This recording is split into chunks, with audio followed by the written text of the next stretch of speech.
Hello SpaceWatchers, I'm Emma, the editor-in-chief of SpaceWatch.Global, and this is a new episode of Space Café Radio, your radio channel dedicated to emerging trends and live conferences in the space sector. This radio episode has been sponsored by EU Global Action. The EU Global Action on Space is an initiative of the European Commission aiming to promote the EU space program globally and encourage international collaboration using space data and services in a broad range of domains. Our episode's guests today are Savino International Relations Officer at DG DEFIS, European Commission, and Cecilia Donati, Policy Officer Digital and Space for Development at DG INPA, again from the European Commission. Together, we had an in-depth discussion about what just happened at the NewSpace Africa Conference 2023. The conference was held in Abidjan on the Ivory Coast between the 26th and the 27th of April, and Cecilia and Savino summed up for us the major highlights of the conference and gave us some very interesting insights about the cooperation that is going on between Europe and Africa. So listen up and enjoy.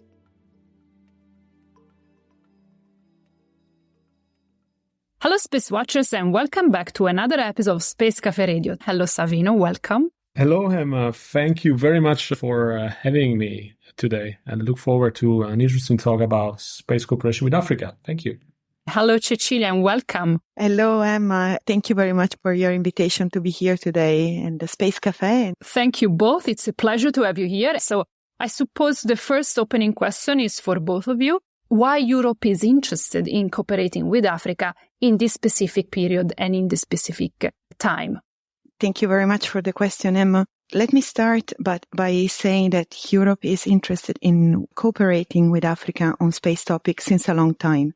Indeed, this is a partnership within the African Union and the European Union that is lasting for more than 20 years and around 200 million investment.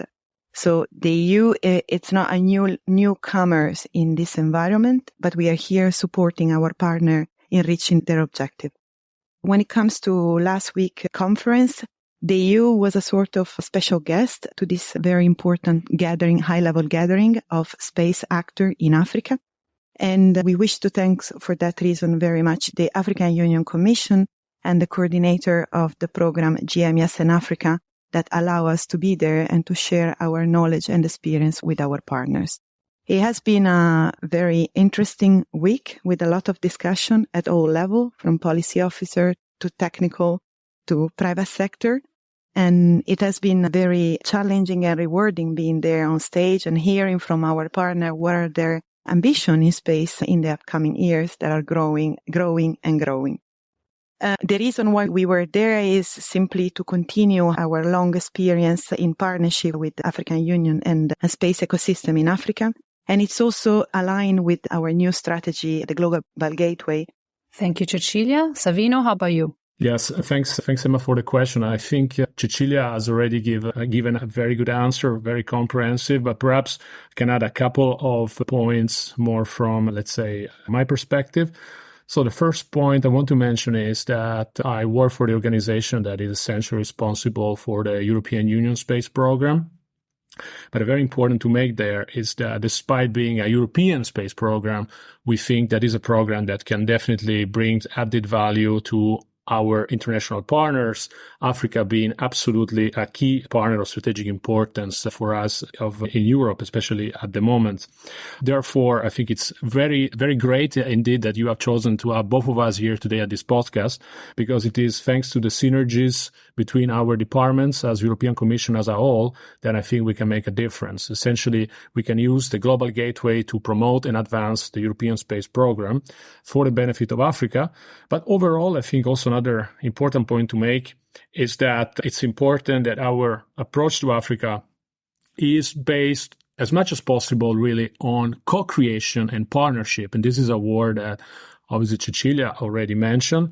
It is actually part of the name of the department Cecilia works for. But I think partnership is really a key word I want to emphasize. The point is that together we are trying, Europe and Africa, to co-create and co-build projects, data, services that can offer added value both to European and to African users. I think that's a very important common objective that we have there. And maybe just last point I want to make, I think at the beginning, Cecilia replied very rightly saying that our space cooperation is not starting today. We have been cooperating with Africa for quite a long time. Perhaps if we look ahead, there are some people saying that this is the century of Africa. There's a lot of interesting stuff going on in terms of Afrofuturism and so on and so forth. I think it's very exciting, especially at the moment, to think of Africa as the new frontier. Also, when it comes to space, there is a lot of opportunities there. And we as Europeans, we're very glad to work together with our African partners to make space development happen in Africa for the benefit of Africans and Europeans as well. Thank you. Thank you, Savino. So speaking about partners and new frontier and strategic cooperation, can you give us some names of countries where we as Europeans have already established cooperations or the countries that we are planning to establish a cooperation with? This is a tricky question because to some extent we are trying as much as possible to take, a Pan-African approach. We are trying as much as possible, for instance, to work together with African Union Commission. And why we do that? Because we believe that by having African Union as a key partner, we can have, first of all, economies of scale, and then the benefits we hope can trickle down to all the different countries that form the African Union. So we try really as much as possible to take a Pan-African approach, but perhaps to try to answer your question, let me mention a few organizations and countries where I think it's interesting to emphasize the type of relationship that we have. One organization I would like to mention that I think is very close to my heart is ASECNA. ASECNA is an organization for the aviation security in Western Africa and Madagascar, as well as in the Comoro Islands. We have a partnership agreement with them since 2018 between the European Union and ASECNA, and we're doing quite a lot of exciting work with them in order to establish a satellite-based navigation system to improve safety and security of flights in many countries in Western Africa, as well as I mentioned earlier, also in Madagascar and Comoro. So that's a kind of a key partner I'd like to mention. And ASECNA being a multinational organization, I think that's pretty interesting because we can, thanks to this relationship, work together, if you like, indirectly, perhaps, with more than 10 different African countries. Another country I wish to mention here is, I think, South Africa. It's a country with which in the past we have had space dialogue. At the moment, this dialogue is not active, but definitely that's also a very interesting partner to work with. So speak about progresses and projects. Can you discuss with us the progresses that happen or might not have happened during the conference? Can you give us some bullet points of the most important key goals that the conference reached during these 2 days? Thank you very much. I actually was present at the conference, and it was very much an exciting moment as well as an honor for me to be there. As I mentioned at the very beginning, the European Union was a special guest, and we were very happy and glad to be welcomed by the African Union Commission at this occasion. It was very interesting to hear all the different ambition from the different countries in terms of space ambition. So we noticed many new space agencies coming up to the floor and announce their upcoming plan in terms of SATCOM, Earth observation, satellite navigation, and other. It was very also interesting, the discussion about the recognition of the space as a game changer to achieve sustainable development goal, both in terms of environment target and sustainable goal and growth, which is really also intrinsic to our nature of doing space, so bringing value to the end user. In terms of what was announced or what was said and not said, we had the pleasure to announce our upcoming main initiative in terms of space cooperation, and it's what we call Space Cooperation Flagship in Africa. This was announced by the head of the political section of the delegation in Côte d'Ivoire, and it was welcomed very much by the different parties. This flagship is intended to build on many years of cooperation, as I was saying earlier, that we have done with the African Union and the different African institution and partner. It's really there to ensure an African ownership and to reinforce the strong institutional foundation that we have. And we really look forward to go further in the implementation and to announce even more in detail what this flagship will bring. Thank you very much, Cecilia. So zooming out a bit from the conference, I would like to discuss with you about something that obviously is always in the air, understanding if there is ready European strategies for the cooperation with Africa? Is there some documents or regulations already in place, or you guys are still working on it? Where are we at with this process? So at the beginning of last year, the Commission released a new communication in terms of international partnership that is known as the Global Gateway. The Global Gateway is really the framework for our cooperation outside the EU, and it's really about connecting goods, people, and services around the world in a sustainable way. And the sustainable word is really important. We're not only looking into sustainability of the different product, but we're also looking into sustainability of partnership.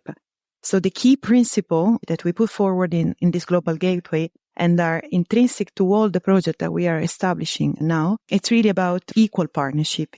I do want to stress this word because I do believe that a sustainable partnership can only come when it's about a win-win situation, when it's about equal partnership. It's a new way of doing cooperation. It's really entering into partnership where all actors are welcome to the table.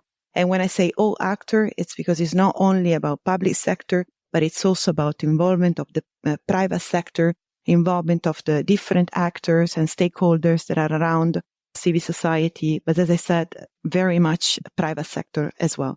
So the Global Gateway is Europe's offer to build a more resilient connection with the world through investment and partnership. Yet again, another time, the word partnership, because it's really key and is the core principle of the Global Gateway. And it's exactly what we are looking forward to continue doing in African context, is building on the past partnership and continuing this win-win partnership. Thank you, Cecilia. And Savino, from more a policy point of view, which are the challenges you are facing, you as a European Union, facing in setting up a fruitful cooperation between Europe and Africa? Because, of course, all cooperation are complex, so there must be some challenges. Can you highlight some of the major ones for us? So, of course, we know that there are challenges, and it's important that we are ready to tackle them. So let me try to mention a few of them that I can, let's say, think of. One issue, for instance, that it's important to think about is regulation and governance more generally. Obviously, when you introduce new type of systems, let's say, for instance, if you introduce a satellite-based navigation system for Africa, then the question comes, what about the governance of that system? And how regulatory frameworks fit for welcoming, integrating, and working with a new satellite-based system that is coming in? So I think a very interesting but also a challenging area of work is a regulatory framework check and governance check to make sure that the rules that we have in place are fit for purpose, also in the African context, to allow the rollout, delivery, and use of space services. Another challenge I want to mention concern, let's say, generally industrial development. We need to make sure that there is an ecosystem out there that sort of is ready to make use of the data and services of space solutions. This is what sometimes we call, and I mean, it's a bit of a jargon, I guess, but this downstream market development. That's a challenge. That's a challenge because it would be really disappointing, right? If we were able, together with our African partners, to set up new amazing space services and data, and then there wouldn't be, at the end of the road, if you like, businesses, entrepreneurs, communities really taking those data, taking ththose services, and using them for the benefit of ultimately the citizens of Africa and the people living in Africa. So that's also, I think, an important, definitely a challenge, the downstream market development. I would like also to mention the fact that there is also a very important issue in terms of funds and finance and, for instance, research and development funds. Obviously, we as European Union, we can bring to the table financial resources, but these are complex projects. So in general, I think a challenge is always to make sure that there is robust financing, sustainable financing to deliver what are often, indeed, as I said also earlier, complex projects that may take many years. Thank you, Savino. Cecilia, I want to discuss the Chinese-African partnership. We have reported in January the recent establishment of a Chinese launch base in Djibouti. So I suppose I have a twofold questions. The first question is, from a space perspective, which project is Europe more interested to support in Africa? So on which specific missions and projects and capabilities you are focusing on? And the second question is, China invested a lot of money in Africa, and seems they have done this earlier than us. What is your perspective on this point? Thank you, Emma, for this very interesting and at the same time challenging question. Let me try to address two of them. So let's start from your last one. Where are we if the Chinese already arrived, basically? I think, first of all, congratulations to the Chinese that seized the opportunity of establishing a African-based launcher in Djibouti. But let me also, especially from an Italian point of view, recall that us, European and Italy as well, already established a spaceport in Malindi many years ago. It is true that the spaceport is not fully operational now and it's a little bit put it aside, but perhaps there is an opportunity, if there is a willingness from African counterpart, to do something with it. I don't know, just putting some ideas on the table. And as I said at the very beginning, Europe has been collaborating and partnering with African counterpart since more than 20 years. So I would not consider Europe a fully newcomer in the market, in the space sector in Africa. It's been more than 20 years of partnership and approximately 200 million investment along the way. So we're talking about quite some money here. And we're talking about also a long-lasting partnership, building trust within the two different counterparts. From a space perspective, is Europe more interesting in one on another topic of cooperation? I would say that all at once and none at the same time, meaning that in Europe we have one program, we have the EU space program, and this program has different components. But we decided to bring all the different components under one single program, indeed to increase also the benefit from the different user. We are witnessing more and more in our daily life how different service need different information, maybe coming from a positioning, maybe coming from an Earth observation component, maybe coming from connectivity as well. So by bringing everything under the same umbrella, we believe that we can increase the benefit from the beneficiary, which are the ultimate beneficiary, the citizen on the ground. And this is also the approach that we are bringing on the table for the upcoming space cooperation flagship in Africa that I briefly announced earlier. The flagship will bring space as a topic of cooperation. As you can see, it's not one project under one component, but rather an umbrella, a framework for cooperation with different components. Thank you, Cecilia. Just to narrow down the last answer, I understand the principle of the big project, the big umbrella, different final meta goals, but space is huge. So I was wondering if you could give us more specific, tangible segments in the space sector when Europe is thinking to invest. You mentioned Earth observation. Savino, is there any other sectors that Europe is interested in investing besides Earth observation? Let me try to add something here on maybe other two areas that we haven't mentioned, that she hasn't mentioned. I think satellite navigation, that obviously has been mentioned earlier, but let me say a few more words about it. So we are definitely interested in promoting and working together with our partners in Africa, especially ASECNA, the organization I mentioned earlier in our talk, to do what? To develop and then make a reality ANGA. So what is ANGA? ANGA is the name, which I understand is Swahili. It means sky. So ANGA, or sky in Swahili, is the name of the GNOS-based, satellite-based navigation system whose development is led by ASECNA. And we are working together with ASECNA to make this system a reality, together also with other partners that are working with us to make this happen. And that's a very specific project that is getting real. It's getting real. There is already a demo signal which is available for those that want to have a taste of how this system is going to operate. And just recently, I had the pleasure of participating to a very interesting event that took place in Nigeria, where there was a demonstration, a live flight demonstration in Abuja this February, showing the added value of ANGA. And I like to quote here our friends of ASECNA when they say that ANGA is a system that while relying on European technology, is really an African system, which is built by Africans for the benefit of Africa. And I think that's a very important point in the general spirit of partnership that we are taking as a kind of overall motive in our talk today. Let me mention another project where I think there's going to be exciting scope for partnership with Africa. It's Iris Squared. Iris Squared is the latest addition in the set, let's say, if you like, of EU space program components. It is a system that is going to deliver secure satellite-based connectivity, high-speed connectivity in the next years.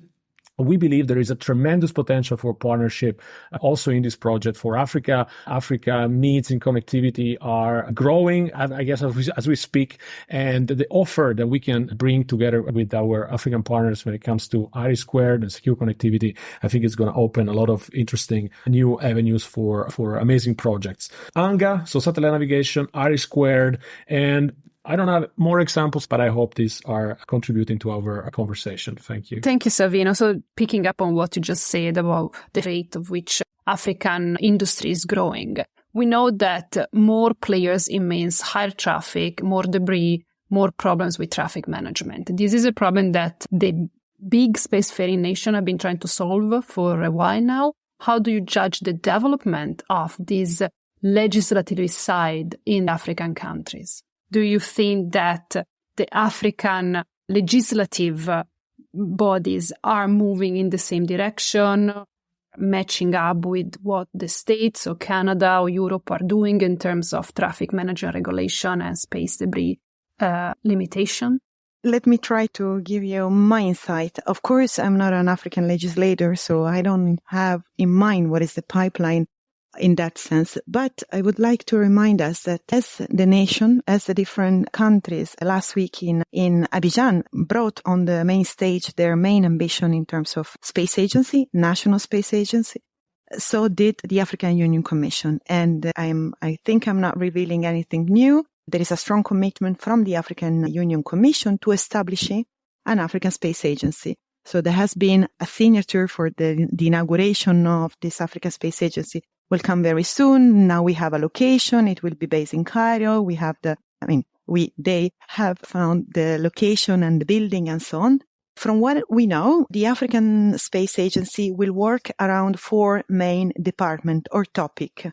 So they will have, and they will be in charge, of course, to develop further the strategy, the African space strategy, that from a political point of view is already part of the Agenda 2030 and the priority set in that respect. So the African Space Agency will work under, as I was saying, around the 4 main topics, these being Earth observation, satellite navigation, telecommunication, and space exploration, astronomy, and so on. So I do believe that this is a very good sign also in terms of their willingness to engage also at global levels. Let us remember that they are coming into this new environment, and we should also give them the right, as we did, to access space and not to impose any decision, but to come to a conclusion that it's beneficial for mutual partner in a consensus way. I think that, again, reflect the partnership approach, the win-win situation, that imposing but looking for solution together. This is, I believe, very important.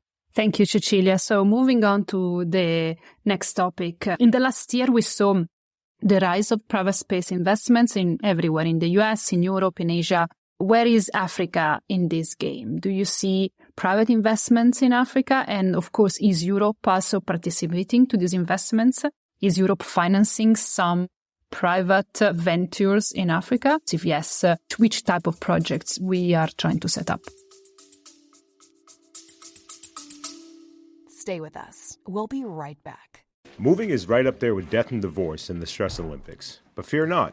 Turn that box of woes into a crate of woes with moving tips in the Life Beyond Boxes podcast with Premium Q Moving. Dive into the world of hassle-free moves, learn tips and tricks to save on cash and your sanity. Say goodbye to those moving meltdowns and hello to the smooth sailings, or should we say smooth movings? Tune into Life Beyond Boxes with Premium Q Moving on lifebeyondboxes.com or find us on your favorite podcast platform, and with us, unpack the secrets to a stress-free move.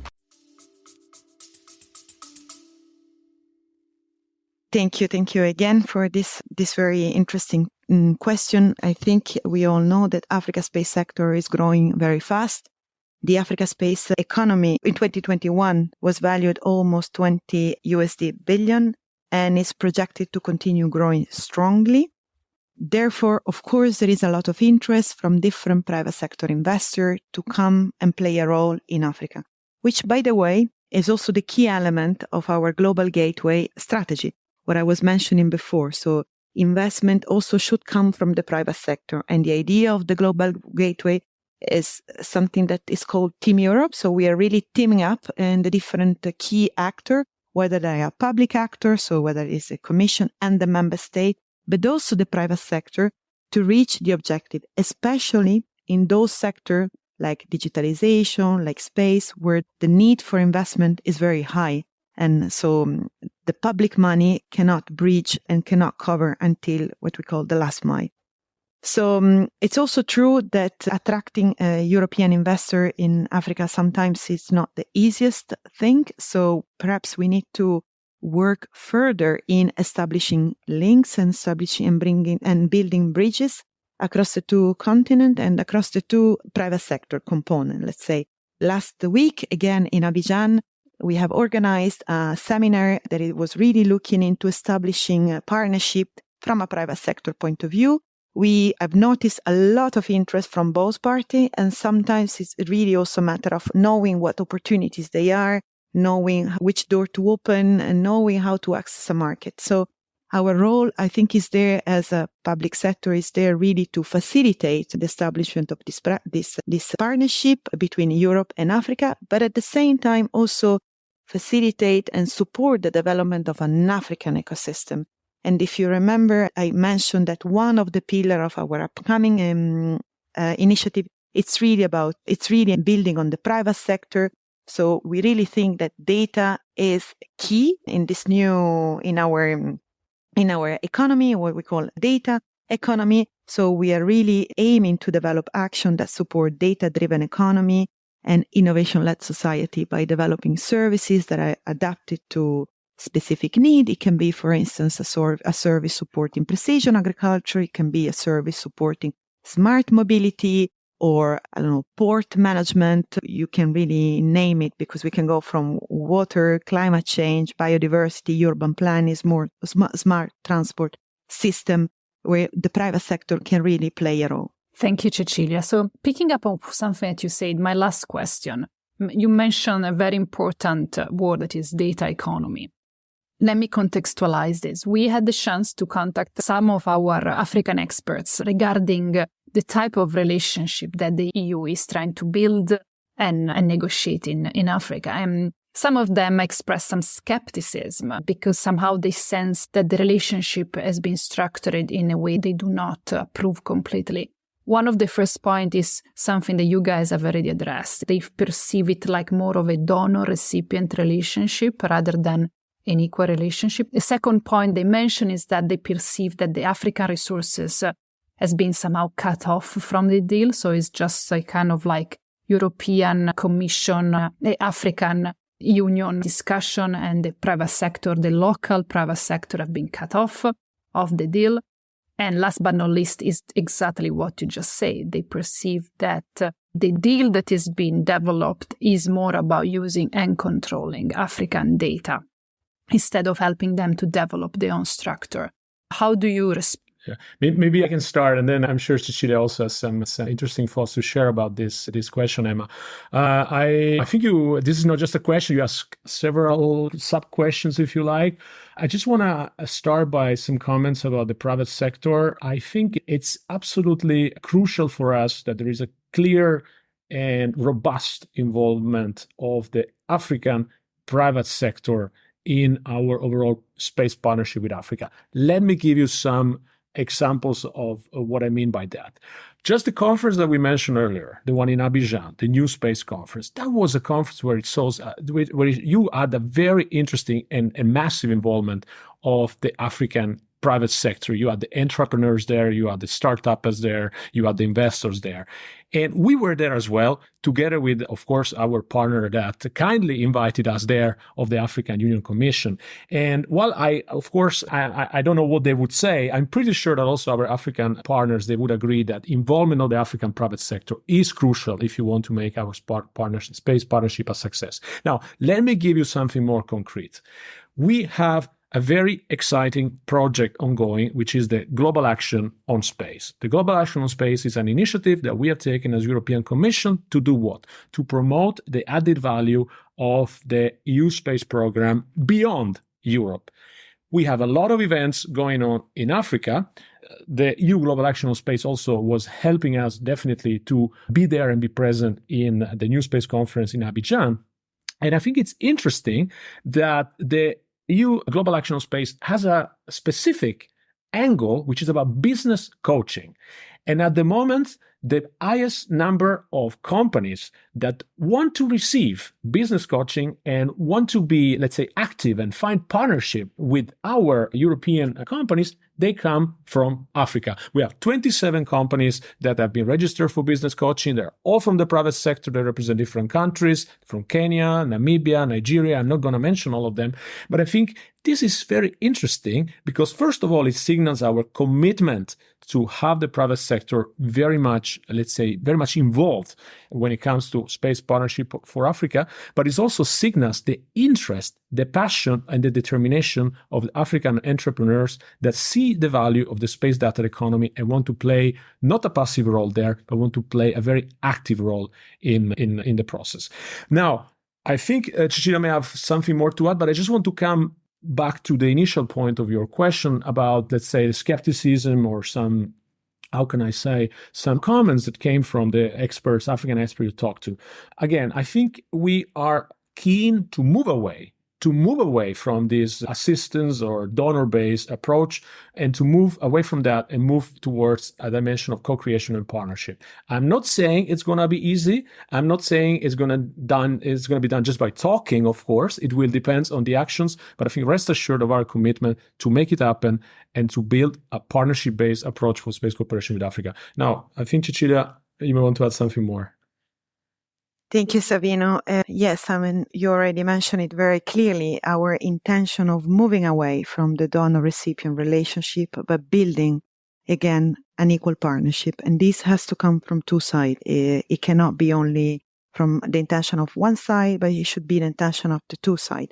And I think this was confirmed yet again another time last week in Abidjan, where all parties were very interested about this idea of building together or working together and having an equal relationship rather than a top-down approach or a donor-recipient. And this also applies to your last point about controlling African data.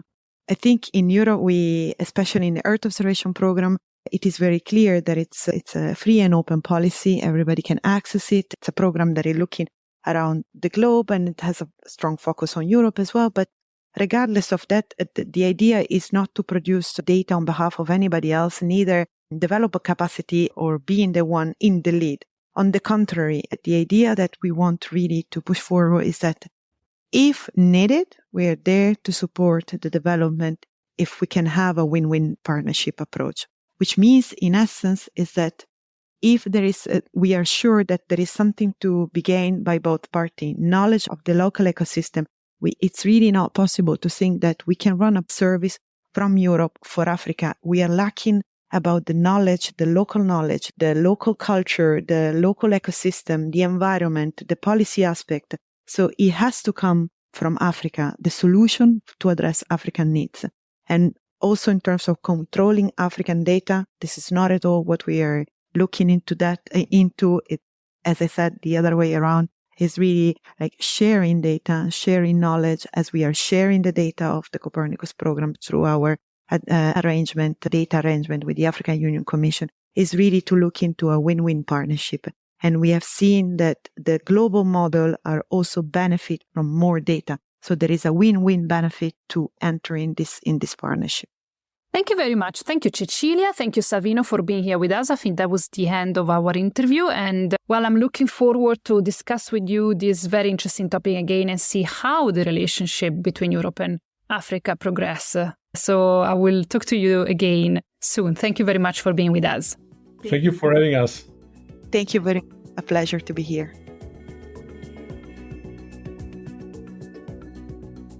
If you want to keep the pulse of the space industry, please visit our website at www.SpaceWatch.Global. Subscribe to our newsletters, and of course, don't forget to become a Space Watcher. I'm Emma Gatti, Editor-in-Chief at SpaceWatch Global, your independent perspective on space. See you next time. Ciao.